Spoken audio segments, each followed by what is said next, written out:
Allez,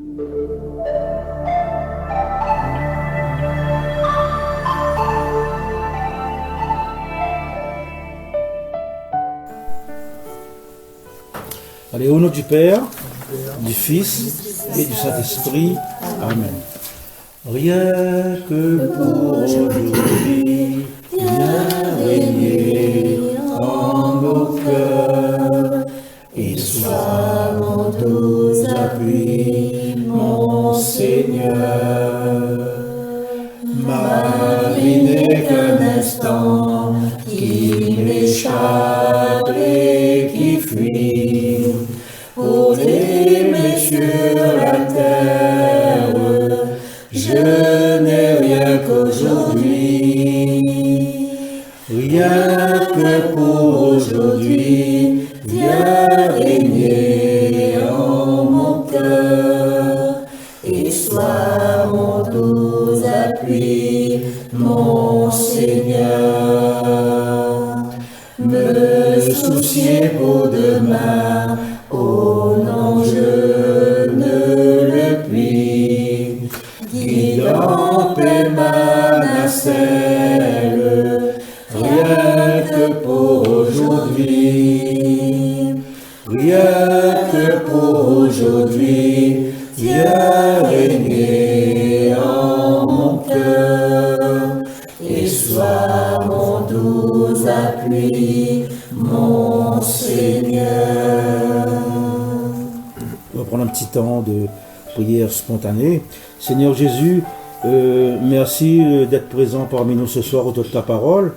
Hier, tu nous as réunis pour te louer, pour t'adorer et pour te demander de nous renforcer dans notre manière de faire. Ce soir, tu nous réunis autour de ta parole, parce que ta parole est une parole vivante. Ta parole nous rapproche de Dieu, ton Père. Alors merci de ta présence, et par ta présence, viens bénir cette maison, viens bénir les personnes qui sont autour de ta parole, et par ta présence, viens nous faire comprendre ce que tu as à nous dire ce soir. Merci Seigneur Jésus. Merci Seigneur Jésus. Merci d'être le premier dans nos vies, Seigneur Jésus. Viens Jésus nous ouvrir notre intelligence intérieure. Viens pour vraiment discerner ce que tu as à nous dire dans cette parole. Montre-nous tous les mystères que nous allons étudier, que nous allons méditer en ton nom, en ta présence, Seigneur Jésus. Viens bénir chacun d'entre nous ici présents, que ta paix règne dans nos cœurs et sur nous maintenant même. Merci Jésus pour ta présence. Amen. Merci Seigneur de toujours nous réunir avec toi au centre. Merci Seigneur pour ce moment de partage autour de ta parole. Tu nous demandes de la manger, Seigneur Jésus. De faire notre ta parole, Seigneur Jésus, qui est vie, qui est nourriture. Merci Seigneur pour ta parole. Merci Seigneur de nous mettre un instant à part pour écouter ta parole. Ta parole nous fait grandir, Seigneur Jésus. Déjà aussi, merci pour toutes les personnes qui ont mis sur notre route aujourd'hui, où l'a permis à nous de rencontrer des gens, des frères et des sœurs. Et lors de cette rencontre, il permet à nous de partager ce que l'on a de bon en haut, de partager notre amour, surtout de partager ta parole est vérité, Seigneur Jésus. Merci pour tout. Merci Seigneur Jésus de nous réunir ce soir, de nous bénir et que nous puissions comprendre ta parole qui est vérité, lumière, chemin. Merci Seigneur Jésus. Alors ce soir, nous allons partager la parole dans l'évangile de Jean, au chapitre 4, verset 5 à 30 à 42. Voilà. Donc, nous allons lire ça à trois voix différentes, puisque elle est assez longue la parole ce soir. Mais même si elle est longue, ça veut dire que le Seigneur en a beaucoup de choses à dire. Donc, nous accueillons ça avec joie. Alors, qui veut proclamer la première partie? À partir du chapitre 5. On commence. Et maintenant, de lire un petit peu fort, pour qu'ils puissent entendre après dans... L'entretien avec la Samaritaine. C'est ainsi qu'il parvint dans une ville de Samarie appelée Sichar, non loin de la terre donnée par Jacob à son fils Joseph, la même où se trouve le puits de Jacob. Fatigué du chemin, Jésus était assis tout simplement au bord du puits. C'était environ la 6e heure. Arrive une femme de Samarie pour puiser de l'eau. Jésus lui dit « Donne-moi à boire ». Ses disciples en effet étaient allés à la ville pour acheter de quoi manger. Mais cette femme, cette Samaritaine, lui dit « Comment, toi un juif, tu me demandes à boire à moi, une femme samaritaine ?» Les Juifs en effet ne veulent rien avoir de commun avec les Samaritains. Jésus lui répondit « Si tu connaissais le don de Dieu, et qui est celui qui te dit « Donne-moi à boire », c'est toi qui aurais demandé et il t'aurait donné de l'eau vive. La femme lui dit « Seigneur, tu n'as pas même un seau et le puits est profond. D'où la tiens-tu donc cette eau vive? Serais-tu plus grand toi que notre père Jacob qui nous a donné le puits et qui lui-même y a bu ainsi que ses fils et ses bêtes ?» Jésus lui répondit « Quiconque boit de cette eau ici aura encore soif, mais celui qui boira de l'eau que je lui donnerai n'aura plus jamais soif. Au contraire, l'eau que je lui donnerai deviendra en lui une source jaillissant en vie éternelle. » La femme lui dit « Seigneur, donne-moi de cette eau pour que je n'ai plus soif et que je n'ai plus à venir puiser ici. » Jésus lui dit « Va, appelle ton mari et reviens ici. » La femme lui répondit « Je n'ai pas de mari. » Jésus lui dit « Tu dis bien, je n'ai pas de mari. Tu en as eu 5 et l'homme que tu as maintenant n'est pas ton mari. En cela tu as dit vrai. » Seigneur, lui dit la femme, je vois que tu es un prophète. Nos pères ont adoré sur cette montagne et vous affirmez qu'à Jérusalem se trouve le lieu où il faut adorer. Jésus lui dit, crois-moi femme, l'heure vient où ce n'est ni sur cette montagne ni à Jérusalem que vous adorerez le Père.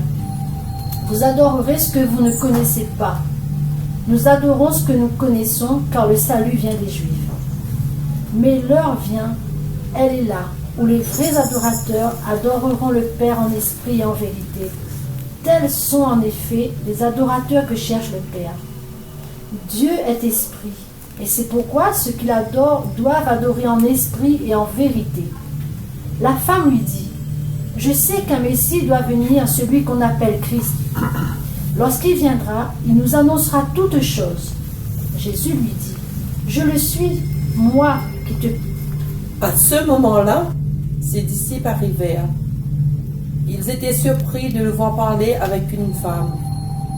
Pourtant, aucun ne lui dit, que cherches-tu? Ou bien, pourquoi parles-tu avec elle? La femme, laissant là sa cruche, revint à la ville et dit aux gens, venez voir un homme qui m'a dit tout ce que j'ai fait. Ce ne serait pas le Christ. Ils sortirent de la ville et ils se dirigeaient vers lui. Entre-temps, les disciples l'appelaient. Viens manger. Mais elle répondit, pour moi, j'ai de quoi manger. C'est une nourriture que vous ne connaissez pas. Les disciples se disaient entre eux, quelqu'un lui aurait-il apporté à manger? Jésus leur dit, ma nourriture, c'est de faire la volonté de celui qui m'a envoyé et d'accomplir son œuvre. Ne dites-vous pas, encore 4 mois et ce sera la moisson. Et moi je vous dis, levez les yeux et regardez les champs déjà dorés pour la moisson. Dès maintenant, le moissonneur reçoit son salaire. Il récolte du fruit pour la vie éternelle, si bien que le semeur se réjouit en même temps que le moissonneur. Il est bien vrai le dicton, l'un sème, l'autre moissonne. Je vous ai envoyé moissonner, ce qui ne vous a coûté aucun effort. D'autres ont fait l'effort, et vous en avez bénéficié. Beaucoup de Samaritains de cette ville avaient cru en lui à cause de la parole de la femme qui attestait. Il m'a dit tout ce que j'ai fait. Aussi, lorsqu'ils furent arrivés près de lui, les Samaritains le prièrent de demeurer parmi eux. Et il y demeura 2 jours. Bien plus nombreux encore furent ceux qui crurent à cause de sa parole à lui. Et il disait à la femme, « Ce n'est plus seulement à cause de tes dires que nous croyons. Nous l'avons entendu nous-mêmes et nous savons qu'il est vraiment le Sauveur du monde. » Parole du Seigneur. Nous rendons grâce à Dieu.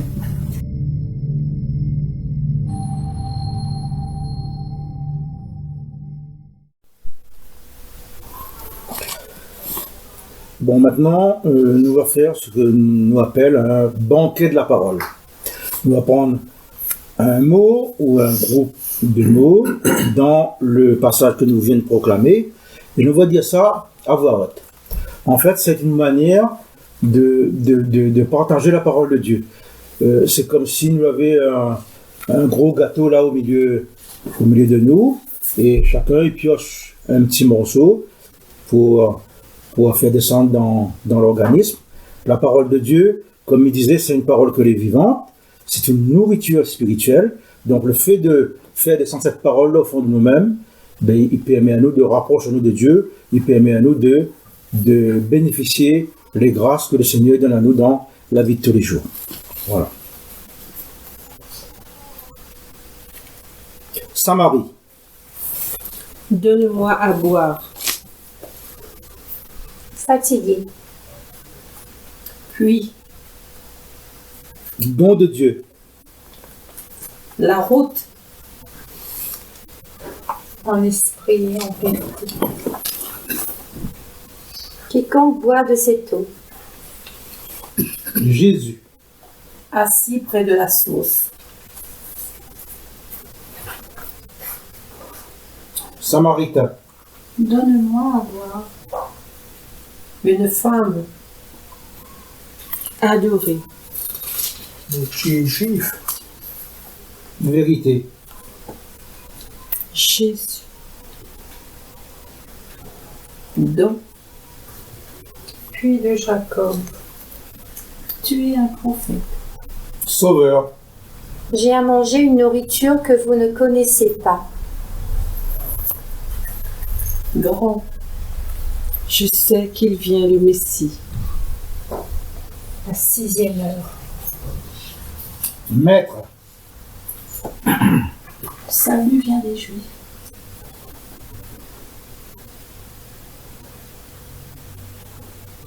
Christ. Jésus. Crois-moi, femme. quiconque boit de cette eau aura de nouveau soif. Mais celui qui boira de l'eau que moi je lui donnerai n'aura plus jamais soif. Les vrais adorateurs adoreront le Père en esprit et en vérité. Si tu connaissais le don de Dieu, Les adorateurs que cherche le Père. Donne-moi à boire.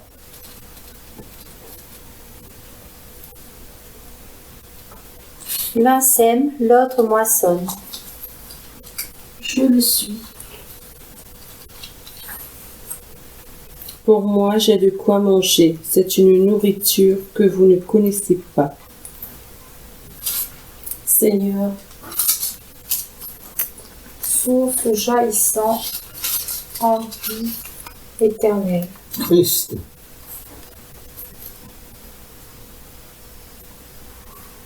La femme alors abandonna sa cruche, s'enfuit à la ville et dit aux gens. Les vrais adorateurs adoreront le Père en esprit et en vérité.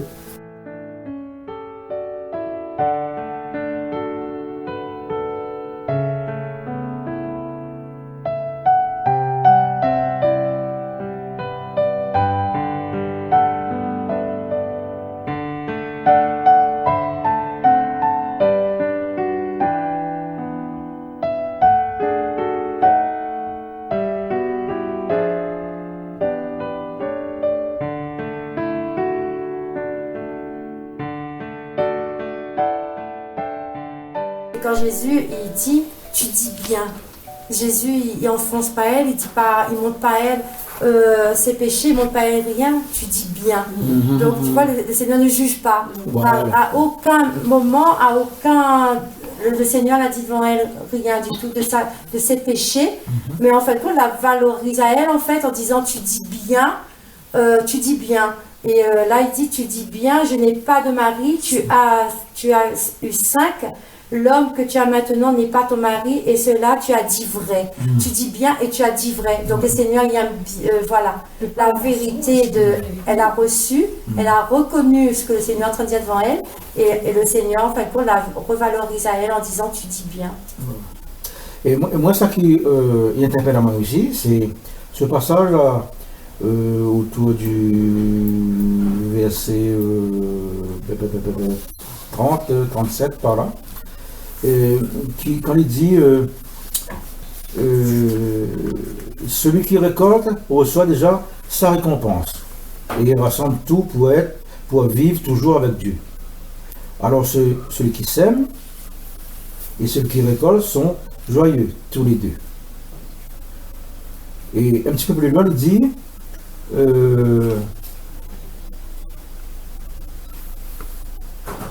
je vous ai envoyé récolter là où vous n'avez pas travaillé, d'autres ont travaillé et vous profitez de leur fatigue. Il veut dire ça votre camarade il fait là. C'est le Seigneur qui nous a dit le soin, le désir de le faire. Et celui qui récolte, il récolte, celui qui sème, il sème, et n'a pas de combat. Chacun a sa mission, chacun a un terrain pour labourer, pour travailler. Donc, les demande à nous d'être sobres à ce niveau-là. Voilà. Celui qui ne connaît pas, il comprend pas mal peut-être. Ce petit passage-là, c'est pas, quand on explique, c'est pas un peu de dire, il ne faut pas être jaloux de la spirituellement. Voilà. Tout ça. Bien sûr. On voit plus la jalousie spirituelle. Tout à fait, oui, exactement. Hein? Et celui qui récolte reçoit déjà sa récompense, il rassemble tout pour vivre avec Dieu, et celui qui sème et celui qui récolte sont joyeux, les deux. C'est dans le droit fil. Jaloux de l'un de l'autre. Chacun Voilà. a selon ce que le Seigneur a donné à lui. Quelqu'un sème, un autre récolte. Hein? Je vous ai envoyé récolter là où vous ne n'avez pas travaillé. Vous partez récolter là où vous l'avez pas semé. Et d'autres ont travaillé et vous profitez de leur fatigue. Hein? Vous profitez, mais de la fatigue de l'autre. Mais c'est parce que il a envoyé pour récolter. Et il y en a ça qui sème et ça qui récolte. Mais les deux, les contents. C'est ça. Exactement. Et les formidables, ça, hein? Et ça qui, en fait, les pousse à nous à ne pas être en compétition. C'est ça. Les pousse à nous à ne pas être en Ça compétition. vous plus une petite parole aujourd'hui à cette personne-là, mais on n'a pas vu le fruit, les affaires, machin, mais on l'a semé. Ah, on l'a semé. Et ça, pour travailler. L'autre, il passe derrière, met une petite couche, et c'est là qui ça va, il sort. C'est là. Mais il n'a pas savant avec la maternité. C'est comme ça. Voilà, comme ça. Mais comme ça même, hein, comme on voit comme avec nos enfants, il parle. Mais malheureusement, hein, nous les humains, et quelquefois, hein, nous ne fait pas exactement ce que le Seigneur nous a demandé de faire. Hein. Et nous trouve que, pourquoi l'autre là, les partis fait ça, pourquoi les partis amènent fleurs là-bas, devant la Vierge, hein? Ça c'est mon travail ça. Mais peut-être ce jour-là, vous l'avez autre chose à faire. Vous l'avez rencontré d'autres personnes, vous l'avez partagé d'autres choses, vous l'avez partagé une parole avec quelqu'un. C'est ça, le chemin de foi. Mais pas chercher à savoir l'autre s'il a bien fait ou l'a pas fait. Mais malheureusement, dans l'église, on voit souvent ça. Hein? Celui qui raconte ça parce qu'il m'a la vu devant mes yeux. Hein? Celui qui ne reçoit de la quête là, c'est lui responsable. Et personne d'autre. Non, mais on n'est pas éternel d'abord. Et deuxièmement, plus on a du monde pour pouvoir engager les autres dans les services de l'église, mais il est formidable. Exactement. Ou bien Pourquoi l'une a plus de paroles que moi? Oui, oui. Hein? Plus de paroles, facilité à parler. Ouais. Pourquoi voilà. Pourquoi il est plus facile pour lui de faire ça? Pas moi. Il est malheureux, seulement, on ne comprend pas ça. Il peut être dans l'église, nous les ensemble, en train de machin, pourquoi il peut avoir ce raisonnement-là, mais il aurait pu l'avoir des fois. Chacun son... Mais là, toujours été comme ça, même du temps de Jésus, Oui. avec les apôtres, quelquefois, et vous voyez la contradiction. Hein? La jalousie avec Saint Jean. Mais heureusement que c'est Jésus, hein? C'est le Fils de Dieu. Donc il est capable de ramener les uns les autres vers là où le Seigneur veut conduire nous. Hein? Et ce que nous fait aujourd'hui, ce que Spédie fait, Spédie c'est celui qui conduit la louange. Il fait. Il est là où le Seigneur a place à lui. Voilà, c'est ça. Moi, je ne suis pas musicien, moi, mais j'aime la musique, mais je ne suis pas capable comment dire ça, de conduire une louange comme Expédie il fait. Il y a d'autres les plus adroits dans l'intercession, il y a d'autres les plus adroits dans la prophétie, dans les images. On a besoin de tout. Hein? Voilà, en fait, c'est ça. L'école de la parole, là, on a mis un petit peu de nourriture dans le cœur de chaque personne. Ouais. Voilà. Pour faire la volonté. Voilà. Et chacun fructifie selon ce que le Seigneur lui donne de la lune dans son cœur. L'autre qui s'arrête ça comme ça. Et là où ça est fort encore dans ce passage-là, c'est la miséricorde de comment Jésus il met en place la miséricorde de Dieu. Aujourd'hui, si on voit une femme comme la Samaritaine, qu'elle a compté plusieurs bonhommes autour de lui, on a tendance à regarder d'un œil, d'un mauvais œil, quoi. Hein? Oui, hein? Voilà, de juger. Qui nous est pour juger? Hein? Dieu est amour, et il aime de tout avec notre qualité et nos défauts. C'est à nous de... moi aussi, notre défaut, hein?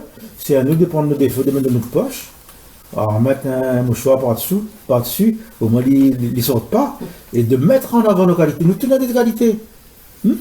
Et si nous sommes capables de mettre nos qualités en avant, là, c'est extraordinaire, c'est formidable. Et quand nos qualités sont en avant, ils rayonnent sur la figure, ils voient. Hein? Il n'y a pas besoin d'avoir une loupe pour regarder ça. Hein? Et puis accepter aussi les qualités de l'autre. Accepter les qualités de l'autre, tout à fait. Alors, on va dire que dans l'église, comme d'une manière individuelle, tout le monde, on va dire qu'on est en chantier. C'est-à-dire on est en chantier, tout à fait. Arrivé. Voilà. L'évangile, c'est toujours une invitation à grandir, et à déposer ce qui nous empêche de grandir. Donc on va dire qu'on est sur le chemin, tous on est sur le chemin, et on marche sur ce chemin. Un curé ou un pasteur disait que nous sommes des maisons en construction. Ben oui. Voilà. Donc, jamais fini. Jamais fini. Toujours. Et donc, le but vraiment d'une personne ou dans le chrétien, c'est vraiment épouser la promesse de Dieu, épouser le plan de Dieu sur sa vie. Donc, c'est normal qu'il y a ces rivalités. Non, c'est pas normal, mais c'est un peu normal parce que chaque personne n'a pas pris conscience ou n'a pas épousé encore la promesse que Dieu a sur sa vie, sur lui. Donc, tant qu'il n'épouse pas cet élément-là, il n'épouse pas pleinement les dons que le Seigneur a déposés en lui, donc il ne fructifie ça pas vraiment, c'est normal qu'il cherche à regarder ailleurs. Donc, chaque personne est invitée vraiment à faire grandir tout ce que le Seigneur a déposé en lui. C'est quoi la promesse de Dieu à sa vie. C'est ça. Mais c'est pour ça Jésus seul avec la Samaritaine. Oui, voilà. Parce que chaque personne, il prend chaque personne à part, il donne tout l'amour, la miséricorde et être le lien personnel avec Jésus pour entendre sa parole, pour boire de son eau, pour avoir la vie éternelle, pour le connaître davantage. Et donc, chaque personne est appelée à ça. Ça se fait pas en un jour. Ça se fait pas en un jour. Ça se fait pas en un jour. Dans sa vie. C'est ça. On n'est pas fini. Et c'est vrai. Ça dure 40 ans. Juste pour faire un petit comparaison, hein, dans l'évangile de Matthieu même, il croit, où il parlait, où Jésus l'avait rencontré l'aveugle. Tu te rappelles le passage de l'aveugle, hein? Et juste avant que l'aveugle croise aille sur le chemin, et il avait les disciples avec lui. Et quand l'aveugle il voit Jésus venir, comme ça il dit Jésus, fils du Dieu vivant, hein? Et guéris-moi ouvre mes yeux. Et les autres disciples autour là, ils voulaient pas, ils voulaient râle l'aveugle à côté, il dit non, arrête. Ouais, ben voilà. Et comme ça, Jésus l'a fait. Jésus l'a dit non, il a dit devant l'aveugle. Et dans la parole, il dit l'aveugle jeta son manteau et il est venu devant Jésus. Voilà. Jeta son manteau, il veut dire qu'il a débarrassé de tout ce que les... tout ce qui n'était pas bien, pour venir vraiment prendre l'amour, là, cette miséricorde de Dieu. Et la comparaison avec la Samaritaine, il était tout seul avec la Samaritaine.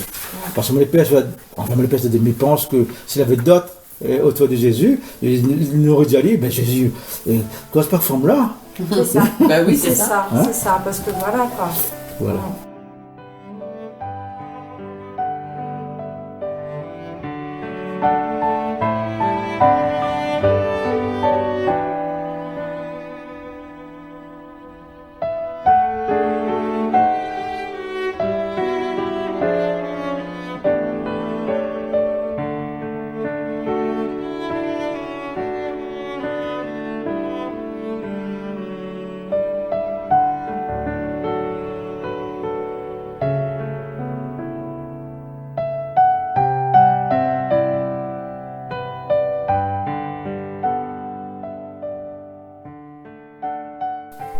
Nous allons voir ce que l'Église il dit à nous comme explication sur ce passage-là. Donc nous allons lire ça ensemble. Et puis nous avons des questions, nous allons essayer de répondre. Et nous allons voir ce que l'Église donne à nous comme méditation à faire. Hein. Donc, alors ta parole sous nos yeux, qui ça il veut commencer à lire. Ta parole sous nos yeux.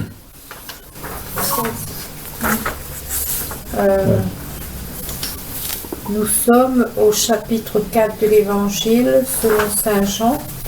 De retour d'un pèlerinage à Jérusalem, Jésus passe par la Samarie pour entrer en Galilée. C'est alors qu'il fit cette rencontre magnifique avec la Samaritaine. Soulignons les mots importants. Samarie. Chaque fois qu'il est question de Samarie, de Samaritain, quelle est la position des Juifs? Alors, nous venons répondre, hein, quelle est la position des Juifs? Oui, de diffus. Infréquentable. Souillé. Voilà. Les Samaritains infréquentables. Voilà. Oui. Voilà. Continue. Le puits de Jacob. Dans région faite de sécheresse et de désert, quel est le symbole du puits? Connaissons-nous d'autres passages où le puits joue un rôle important? Oui, le symbole du puits, c'est le symbole de l'eau, de la vie. Là où ça en a de l'eau, on a la vie. Hein? Et continue. Jésus, fatigué par la route, assis, quelle est l'importance de ces mots? Quelle est l'importance de ces mots? Tout à l'heure, Aoula parle de Jésus fatigué, assis. Quelle est l'importance de ces mots? Ben oui, quand on est fatigué, on cherche à boire, bien sûr. Ouais. Hein? Et puis Jésus il est fatigué. Nous aussi, quand on est fatigué, nous assise aussi. Okay. Et quand on a chaud aussi, il faut nous avouer quand on est fatigué, nous assise. Bien sûr. La fatigue de Jésus, c'est un peu symbolique. Il est fatigué de cette soif des âmes, je pense. Il a soif des âmes, donc il est fatigué. Il a faim de ses âmes. C'est ça sa fatigue. Je veux dire, si on symbolise, c'est pas. Bien sûr qu'il est fatigué physiquement, mais là, je pense qu'il veut dire quelque chose d'autre à travers ce message. Sa fatigue, c'est vraiment la soif, la faim des âmes. Oui. Ouais. Continue. Une femme de Samarie. Savons-nous quelle était la mentalité de l'époque concernant la situation de la femme? Ben oui, nous vient de dire d'aller là. Infréquentable. Et en plus, quand c'est une femme. En plus, que c'est une femme. Ah oui? Ben, ouais. Donne-moi à boire. Cette demande de Jésus déclenche tout. Déclenche quoi? Donne-moi à boire. Cette phrase, elle déclenche quoi là? Le don de Dieu. Le don de Dieu. Le Seigneur ouvre son cœur, Oui. donne cette eau vive, donne son Esprit Saint. Si tu savais le don de Dieu, et qui est celui qui te demande à boire? Qui est celui qui te demande à boire? C'est le Fils de Dieu, hein? Fils de Dieu, Hein? Jésus. Eau vive. L'eau d'un puits est une eau saumâtre. Jésus parle d'une eau vive, dont il est lui-même la source. Quelle est cette eau vive? Quelle est cette eau vive? C'est lui, c'est son C'est Esprit. lui, son esprit, son Esprit Saint. C'est son amour, c'est son C'est esprit. l'Esprit, ça représente l'Esprit Saint et l'eau. qui déborde en lui. Debout. Source jaillissante pour la vie éternelle.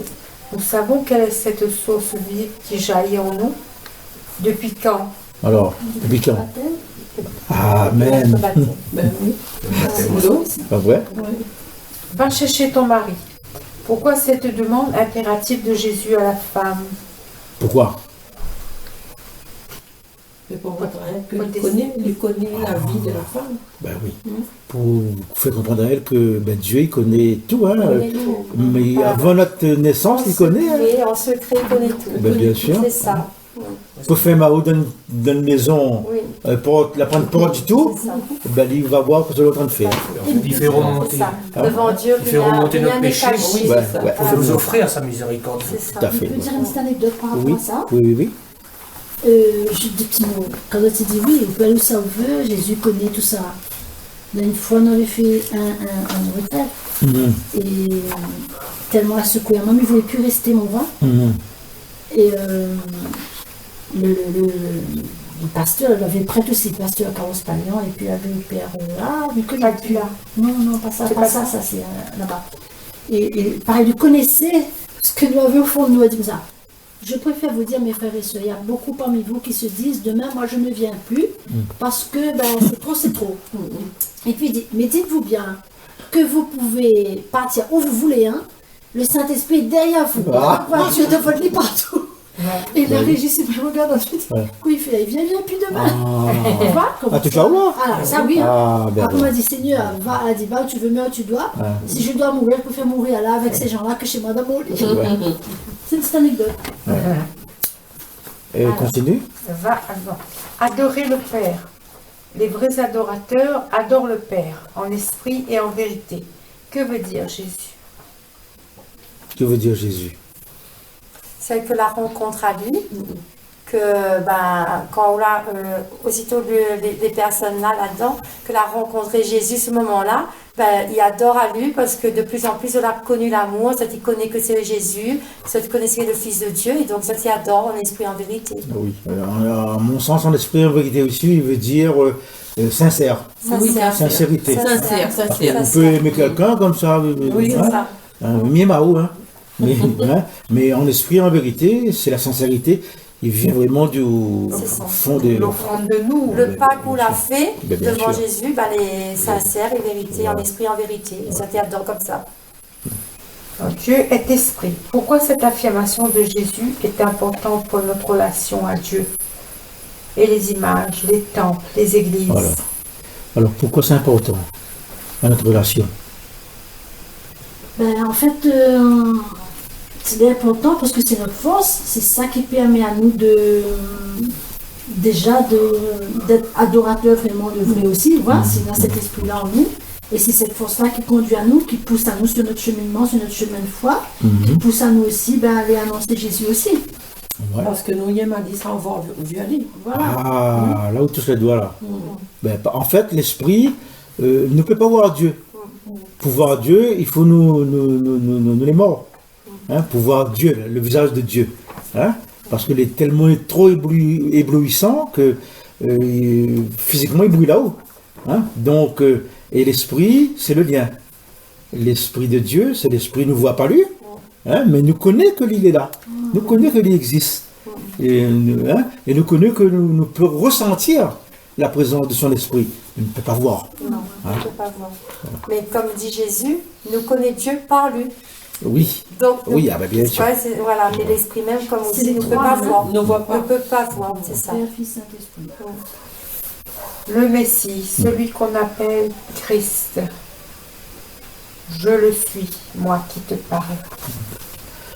Ta parole dans nos cœurs. Nadine.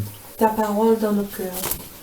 Jésus, nous te contemplons dans ton humanité avec ses limites. Tu es fatigué, tu as soif, tu demandes à boire. Aide-nous à aimer notre condition humaine, puisque tu l'as épousée par solidarité et amour pour tous les hommes. Tu es resté libre dans ton cœur par rapport à tous les préjugés raciaux et religieux. C'est à une femme, une Samaritaine, qui en plus n'était pas des plus exemplaires, que tu as demandé à boire. Mieux que cela, tu as pris le chemin qui t'a conduit à son cœur, pour qu'elle découvre en toi la source de vie. Amen. Amen. Steph, le royaume du Nord. Le royaume du Nord. Voilà. Le royaume du Nord, capitale Samarie, tombe en 721 aux mains du roi de Babylone. Du mélange des habitants de Mésopotamie et des Israélites restés là, naîtra le peuple samaritain. Entre Juifs et Samaritains, les relations vont progressivement se détériorer. Les Samaritains vont construire leur propre temple sur le mont Garizim. C'est la séparation totale des deux peuples. Les Juifs vont jusqu'à traiter les Samaritains de païens et d'impurs. À l'époque de Jésus, il n'y a plus de rapport entre Juifs et Samaritains. Cela explique l'attitude de la femme. Jésus, fatigué du chemin, assis, a soif et demande à boire. Un Juif qui manifeste un manque d'humanité et fragilité, mais la demande n'est pas entendue par la femme. Et le refus de la femme va permettre à Jésus de rester assoiffé jusqu'à la fin et en même temps de prendre l'initiative de la rencontre. Si tu savais le don de Dieu, et l'intérêt de la femme ne sera plus le puits. Mais cet homme juif fatigué, assoiffé, qui dans son manque de présent se présente comme celui qui peut donner. Et le don proposé n'a plus aucun rapport avec l'eau stagnante du puits. C'est une eau vive. Amen. Merci. La voix d'un homme. La suite. La Samaritaine, déstabilisée, change son regard sur Jésus. Elle appelle Seigneur. Elle a rencontré quelqu'un qui a rejoint ses aspirations les plus secrètes. Pourquoi Jésus lui demande-t-il d'aller chercher son mari? Le puits, dans la Bible, est le symbole des rencontres amoureuses. Isaac et Rebecca, Jacob et Rachel, Moïse et Simon. Cette femme est en face d'un homme, pas comme les autres. Elle reconnaît progressivement en Jésus quelqu'un qui dépasse les 5 maris qu'elle a eus. Par sa parole, Jésus lui a fait découvrir qu'elle existe autrement que par sa beauté éphémère et que sa dignité de femme est au-delà de sa puissance de séduction. En même temps, Jésus, sans lui faire de morale, comme le faisaient les prophètes, révèle à cette femme que, par sa conduite, elle est en rupture avec la loi.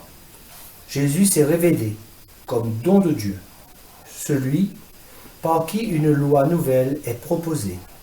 Cette loi n'est pas extérieure à l'homme, elle dévoile sa vérité intérieure. La femme comprend si qu'elle en tire les conséquences. Je vois que tu es un prophète. Le culte en esprit et en vérité est celui que chaque croyant habité par l'esprit rend au Père. C'est un culte intérieur parce qu'il est à l'œuvre de l'esprit. C'est l'adoration véritable que l'Esprit Saint est en vérité suscite en nous. Dieu n'est plus relié à une terre ou un lieu, mais habite dans le cœur de tout homme, en qui l'Esprit a fait sa demeure. Huguette, tu veux continuer? Je le suis. C'est le titre même du Seigneur au Sinaï. Le chemin intérieur que la femme a fait permet à Jésus de se révéler. Il révèle qu'il est le Messie, à une femme, une Samaritaine, comme il ne fera jamais ailleurs dans l'évangile de Jean. La femme peut abandonner sa cruche.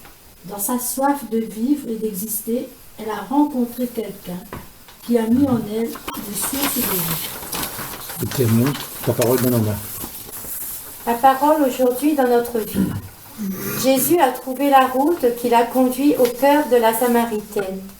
Quelles sont les attitudes qui lui ont permis de trouver cette route? Qu'est-ce que nous admirons le plus dans la manière de faire de Jésus? Jésus, fatigué, assis et assoiffé, tout fils de Dieu qu'il est, demande à boire. Que nous inspire pour notre vie cette démarche de Jésus? Aujourd'hui, aurait-il quelque chose à me demander? Comme la Samaritaine, beaucoup de personnes de notre temps et dans notre entourage ont faim et soif. Elles sont en manque. De quoi manquent-elles? Que nous faudra-t-il faire pour les rejoindre? Jésus est-il pour nous ce don de Dieu, cette eau vive qui étanche notre soif de Dieu? Prenons-nous le temps de puiser à la source? Comment? Comment adorer le Père en esprit et en vérité, comme Jésus nous le demande? On a plusieurs questions. Hein. Mais l'important parce que, en fait, que faudra-t-il faire pour le rejoindre? Et ben c'est la mission de chacun de nous. Hein. Et la mission de chacun de nous, ben c'est nous-mêmes. Il résonne en nous et c'est nous-mêmes qui connaissons. Hein. Et ben, extraordinaire. Hein. C'est vraiment. Très parlant. Ouais. Ensemble, prions. Heureux les croyants chrétiens, juifs ou musulmans, en recherche de vraie communion avec le Dieu unique. Heureux ceux qui s'enferment pas dans l'Église comme un ghetto. Heureux ceux qui vont à la rencontre de ceux dont l'Église est loin. Non-croyants, croyants d'autres traditions religieuses, pauvres et étrangers, hommes et femmes d'autres cultures. Heureux ceux qui cheminent avec les autres et se rappellent la lenteur de leur propre cheminement. Heureux ceux qui se croyaient exclus et qui se sont sentis écoutés et accueillis. Heureux ceux qui savent écouter la richesse inédite des autres. Heureux ceux qui parlent des pauvres et des exclus quand ils sont lointains, ne restent pas sourds à leurs cris et à leurs paroles quand ils sont proches. Heureux ceux qui ne fuient pas des conflits, mais qui cherchent à les gérer en refusant toujours de tuer, mépriser, avilir ou humilier leur adversaire. Heureux ceux qui acceptent d'aimer, même s'ils refusent de les aimer. Heureux les humbles, ils aimeront comme Dieu. Heureux ceux qui espèrent toujours, ils trouveront la route qui conduit au cœur des autres et de Dieu. Amen. Amen.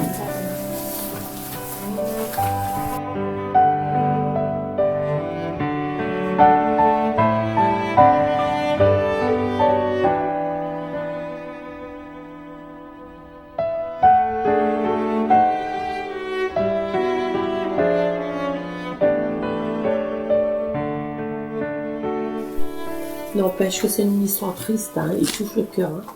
Oui. Moi, elle touche mon cœur beaucoup. Triste, hein. mais... Triste, non, mais joyeux aussi. Oui, joyeux, parce qu'il vient chercher la Samaritaine. Mais combien de Samaritaines nous la laissent de côté? Oh, tu vois? Ouais. Et il est venu, moi, c'est la Samaritaine, l'été au puits, il est dur, abandonné, rejeté. C'est ça que les dur d'entendre. cette 6e heure où tout le monde est en train de manger, est en train de reposer. Et c'est là où, là-bas au centre de Théabé, t'échauffes. Désert. Hein? Le désert t'échauffe. Elle est venue. Et Jésus est venu vers elle. Moi, il fait mal mon cœur, ça. Je sais pas, moi, vraiment, mon cœur est triste. Bouleversé de voir comment Jésus est parti vers le pauvre, la plus pauvre. Une personne qui fuyait le monde. Par rapport à son attitude. Il a montré son amour, hein, il a montré son amour à la Samaritaine. Et tout de suite, il a reconnu qu'il est le Christ. En fait, il y a un homme pose à nous, comme on a dit la question, et nous, quoi nous fait face à des gens que nous connaissons que. Et donc, nous dit assez souvent, hein, quand on vient à la louange le soir, et tout là, nous dit Seigneur, que je vois ton visage dans celui ou celle qui est en face de moi. Pour ne pas justement juger, mais de voir ton visage dans l'amour, accepter l'autre dans l'amour, c'est ton enfant avant tout, tu vois. Et il faudrait que nous. Juger les faciles, hein. Ah oui. Et aimer les plus difficiles. Je donne un exemple. On a plein, côté de l'église, on a plein de personnes. Et des fois, on me dit, Seigneur, il faut nous savoir aux autres, il faut nous causer aux autres, il faut nous prendre aux autres dans nos bras parce que ça a besoin. Parce que si Jésus était là, Jésus n'aurait allé vers les autres. Ces auteurs-là. Ça c'est dans ma tête et dans mon cœur, il passe dans mes yeux, les personnes qui assistent tout le temps côté de l'église. Après, des fois, nous savons ça aller bavarder un petit peu avec autres, hein. Voilà, pas besoin nécessairement, ça va prendre symboliquement, là, qu'on vient ou assise, à côté des autres,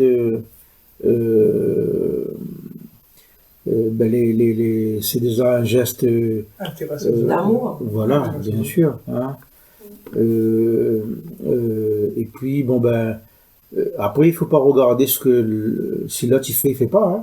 Ou si il invite à le faire, on fait. Hein. Voilà. C'est ça. Chacun dans sa mission. Mais voilà, on a plusieurs personnes. Hein. Nous, moi, pendant un certain temps, on l'a fait aussi. Et aujourd'hui, je ne connais pas. Vous faites encore, Stéphania? Pour l'instant, voilà.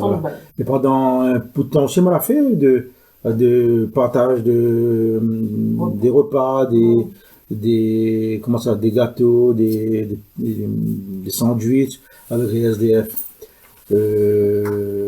Aujourd'hui, il y a d'autres qui prend le relais et il fait.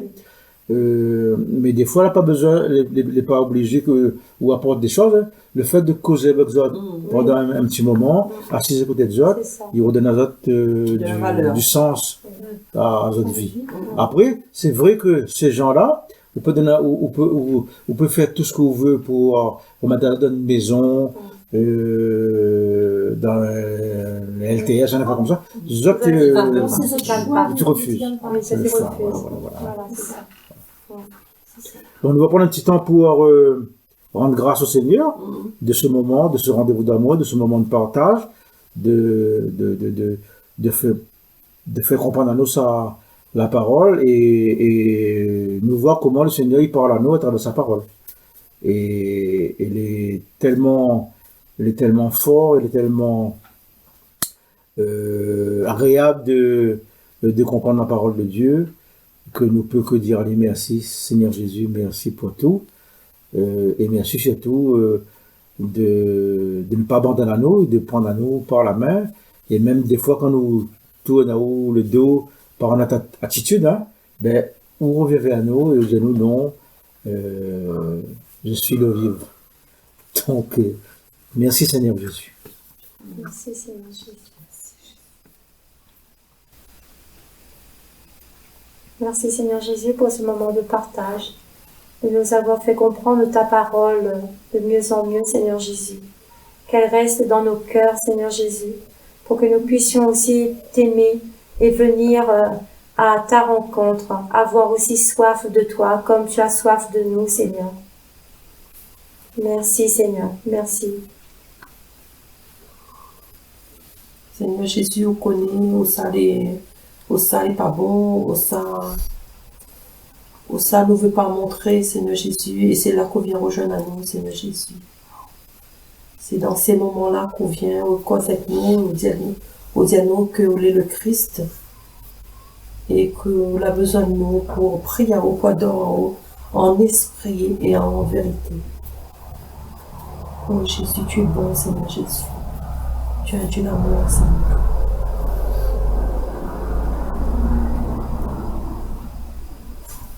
Merci Jésus parce que tu n'es pas venu que pour les bien portants.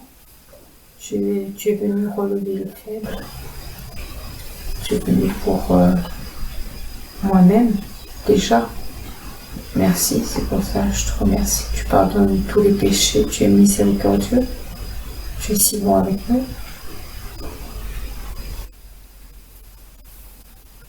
Merci Seigneur pour ce temps de partage avec mes frères et sœurs ici présents. Merci d'avoir été présent et d'être encore présent avec nous. Parce que tu habites la parole, Seigneur Jésus. À chaque fois, nous proclamons ta parole. Tu es là, tu es vivant dans ta parole. Et ta parole agit en nous. Merci pour tout ce qu'on a pu partager et tout ce qui est descendu dans nos cœurs et qui nous feront grandir. Parce que ta parole est vie. Merci Jésus. Pour ce cadeau de la parole. Amen. Merci Jésus. Merci de nous donner la joie d'adorer le Père en esprit et en vérité. Et c'est à travers votre parole que nous pouvons comprendre le geste que vous faites vis-à-vis de nous-mêmes. Et bien, nous les humblement, tout petits devant vous, et tant que ou donne-nous la vie sur cette terre, eh bien, nous ferons tout ce que nous avons en notre pouvoir pour pouvoir partager votre amour, partager votre parole. Et pour conclure, nous allons donc ensemble réciter la prière que le Seigneur a appris à nous. Et surtout de faire selon la volonté de notre Papa du ciel. Notre Père, qui es aux cieux, que ton nom soit sanctifié, que ton règne vienne, que ta volonté soit faite sur la terre comme au ciel. Donne-nous aujourd'hui notre pain de ce jour. Pardonne-nous nos offenses, comme nous pardonnons aussi à ceux qui nous ont offensés. Et ne nous laisse pas entrer en tentation, mais délivre-nous du mal. Car c'est à toi qu'appartiennent le règne, la puissance et la gloire, pour les siècles des siècles. Amen. Au nom du Père, Du Fils, et du Saint-Esprit. Amen. Voilà. Merci.